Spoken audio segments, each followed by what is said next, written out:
Alright everyone, my insomnia kicked in, so it's an early morning, but that means I have to wear this because a cool front came through, it's barely above 50 degrees, and when I don't sleep well I feel physically more cold anyway, so a little bit grumpy today, and there's plenty of things to be grumpy about. Looking at James Comey first and foremost, this is very funny to me. You'll remember during the Clinton email sort of investigation stuff that was going on, Comey bounced back and forth between the Republicans and Democrats, alternately hating or loving him, depending on what his investigation was doing at the time. So he starts investigating Clinton. The Republicans are all, huzzah, James Comey, the savior of the Republic. And it was, dumb when they were saying that, in all honesty. And the Democrats are like, boo, it's a witch hunt. And then he's like, well, Hillary Clinton didn't do this, and, it's okay, and we're going to wind up our investigation. The Democrats are like, ha-ha, yeah, James Comey's one of us. And the Republicans are like, oh, he's sold out. And then it happens several times. And he comes out, and in his final summation, which itself is obviously Loretta Lynched, so to speak, he comes out, and he says, Hillary Clinton demonstrably broke the law and did things she knew she shouldn't have been doing. It was high-level ineptitude, and we should charge her, but, no reasonable prosecutor is going to be able to make the charges stick, so we're not going to recommend that she be indicted by the Justice Department. That's essentially what he said. Since that point, he has, again, constantly been bombarded by both the Democrats and Republicans, but he seems to tolerate the Democrats' abuse more.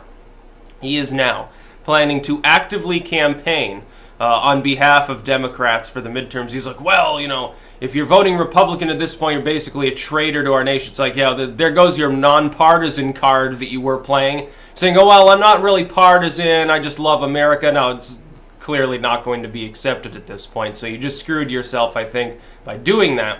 He's now campaigning for the same people who at one point wanted to kick him off the investigation for even doing it in the first place, namely the Democrats. The Democrats do not like you, James. They fucking hate you. So do the Republicans. Most of the country is united under one banner of disliking James Comey. Because no matter who you are, either if the Democrats, they still dislike him, right?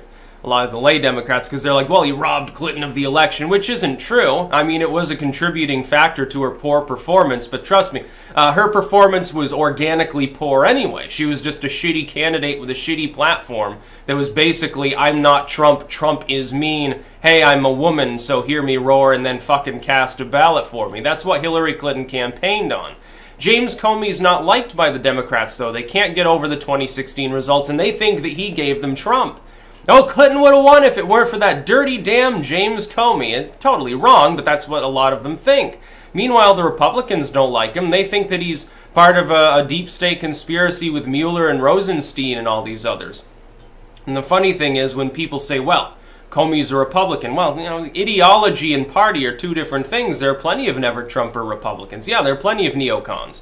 Doesn't mean he's like a conservative or something. That's like saying, well, some blue dog Democrat who's like, hey, I actually want to lower taxes, all I like is unions, is like Bernie Sanders. No, ideologically, they're quite far apart. There might be more in common between either of them and certain Republicans than certain members of their own party.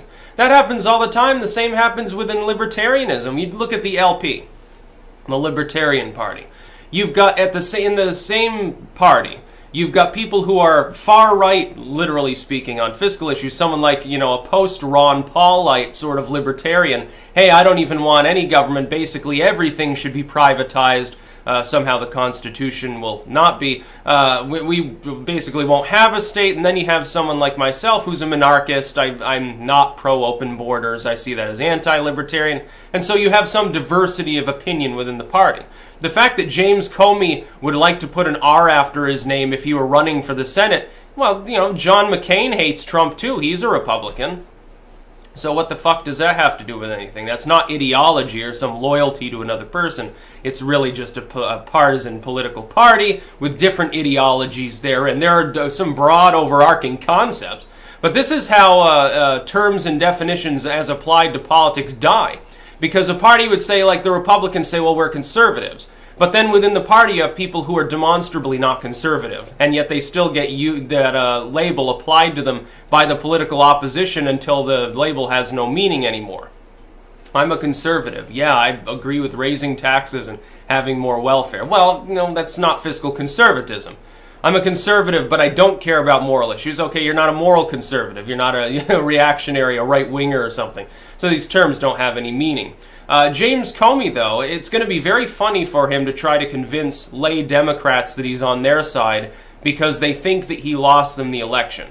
And Hillary Clinton hasn't, helped maybe in this situation because she was blaming Comey. She's like, well, James shouldn't have dragged the investigation on so long. He said stupid shit at the press conference. Even the Democrats didn't like what he said any more than the Republicans because it was clear to anyone with sanity, it was clear what was being said. What was being said is, hey, in a nutshell, Hillary Clinton broke the law, but if I recommend charges, I'm going against what the DOJ wants. The DOJ has instructed me, illegally by the way, to not recommend charges in order to let her get away with crimes that I'm going to tell you openly she committed. But, she's a presidential candidate, former first lady, she's in bed with half of D.C., maybe literally speaking if it's Huma, and so there's no way to charge her. She's going to get away with it and my career would be over. That's what James Comey was telling people. I actually respect that. Because basically as much as he could do. It's actually more than I expected. I didn't really expect that. I at the time was more, I gave more consideration to the very real possibility he was basically going to come out and say, well, the investigation's over. Yeah, go home, everyone. We didn't find anything. Essentially cover everything up. I guess towards the end it became hard to do that. And maybe he realized, he's like, I'm going to throw Clinton under the bus and I'm going to make a political name for myself. Maybe he thought that was a good career move or something. He did get a $2 million book deal recently?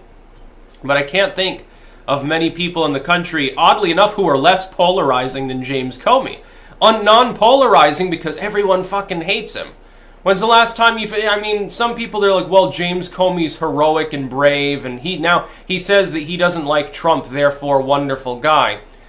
Most Democrats don't appear to take up that line. Most of them are like, okay, well, yeah, even a broken clock is right occasionally, but I'm not going to take him seriously on anything else.